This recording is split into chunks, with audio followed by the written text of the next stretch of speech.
Hello, welcome to Zachary Taylor Elementary School. This is Heroes of Education with Class Act Federal Credit Union, and we have the privilege of interviewing Miss Sylena Fishback today.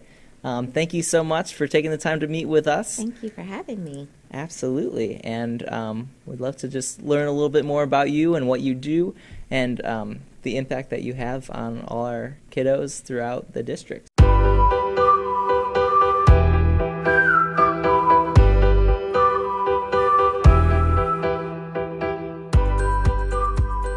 Sylena is the director of the Volunteer Talent Center. Could you tell us a little bit about just what does a typical day look like for you?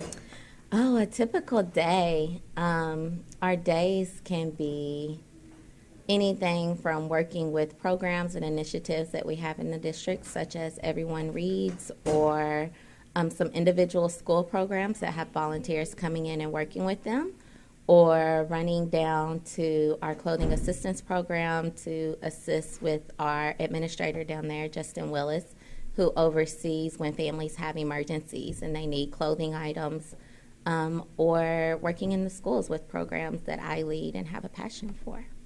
Awesome. Well, tell us a little bit about some of those programs. I know you work with the Gifted Girls is something that's fairly new. Can you tell us a little bit more about that? Yes. Gifted Girls is a girls' leadership curriculum for 3rd through 5th graders. We currently have approximately 20 elementary schools that have programs that are leading the Gifted Girls program.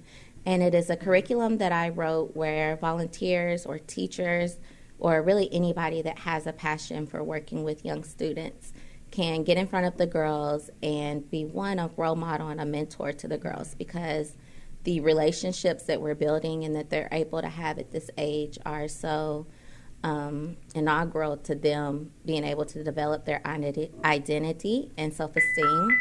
But also we're looking at leadership, communication, vision, decisiveness, and self-esteem and confidence.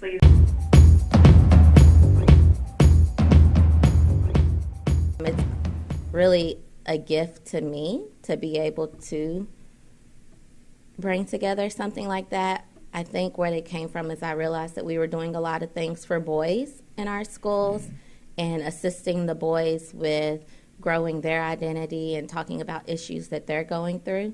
But I felt as though we didn't have as much opportunities for their counterparts. So I wanted to make sure we wrapped our arms around our girls just as much as our boys and address some of these issues that they're going through as well, because sometimes they can be the forgotten group in the schools. So I wanted to make sure that we were empowering them at every opportunity we had.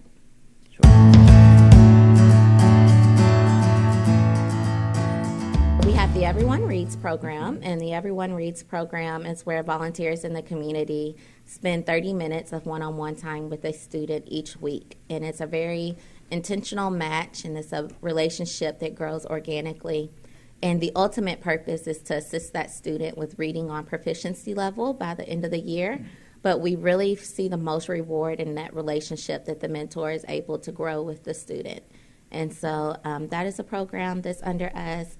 And then also the clothing assistance program at the CAP office, and where we partner with the PTA. And we offer gently used clothing items to families that have some type of emergency.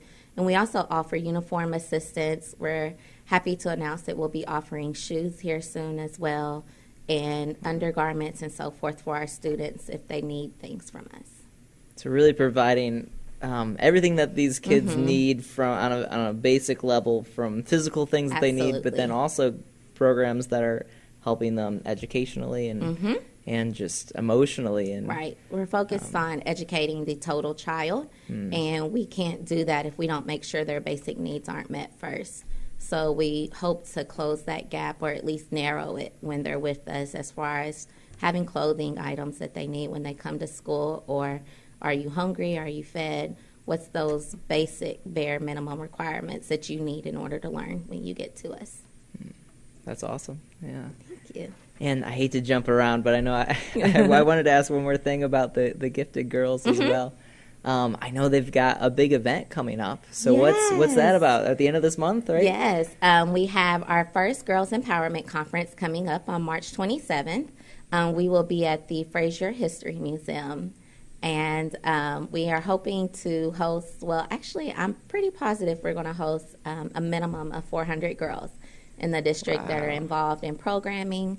So it'll be 3rd through 8th graders that will be with us. And for the elementary, it'll be girls that are involved in the Gifted Girls program. And then for middle school, it'll be girls that are involved in a Girls on the Rise program.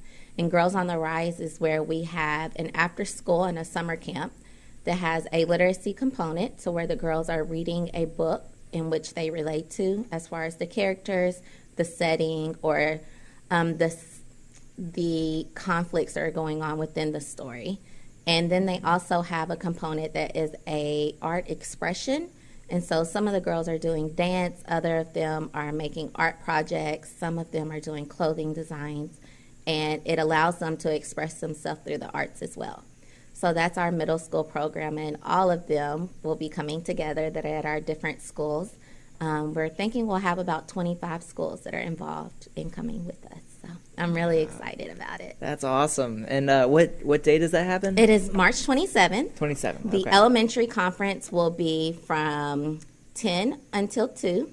Okay. And the middle school conference will be 9 a.m. to 1 p.m. And so if you come between 9 a.m. and, well, actually 10 a.m. to 1 p.m., you'll have all 400 of them there together.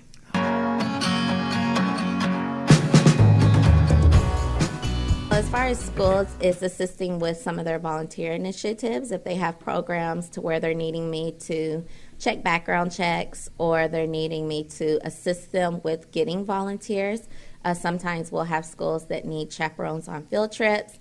We may have schools that need a small requirement that is, we just want somebody to come in and greet our students in the morning, or somebody to just bring a warm smile and give our students that extra support that they need.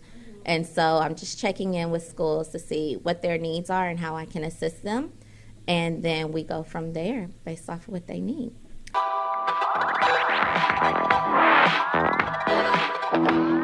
My biggest challenge would be more of a personal challenge for me, not necessarily connected to my position, but I love being with the students. So on the days that I can't get out there and be involved with the kids, it's more challenging just because of the natural passion of educating.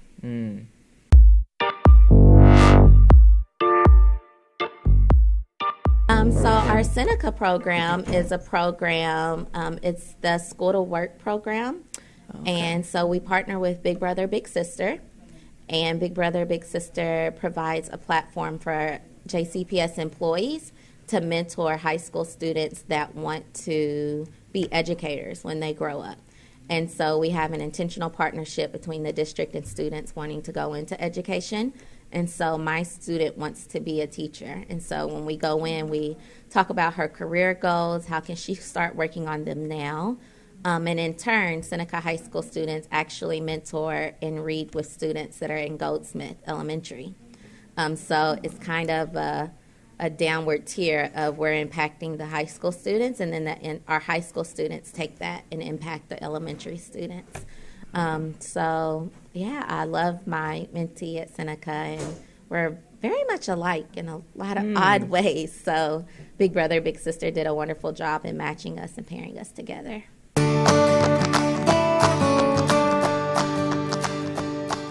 I love Class Act. I have no complaints. I'm able to access my accounts very easily from literally the update on the phone to where I was worried when Apple moved to facial recognition when it came to our apps and signing in. So I appreciated that as soon as that was updated, my app on my phone was updated to where I was able to log into my account easily and monitoring my account.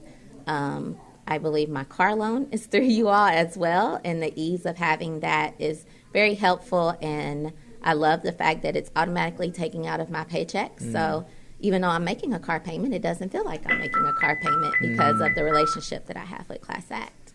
So Class Act supports us on various initiatives. My Real Men Read is a big one. A lot of our volunteers come from you guys, so I appreciate that. And then just the emails that I get that says, hey, we want to get involved. How do you need us? And being there for when we do have those extra needs, that I know that I can reach out to my contacts in Class Act and some of the employees that will fill those gaps and assist us is very appreciative. So I appreciate not only what you do for the teachers, but also what you do for our students and making sure that you are serving the community and us being your community that you choose to spend your time in.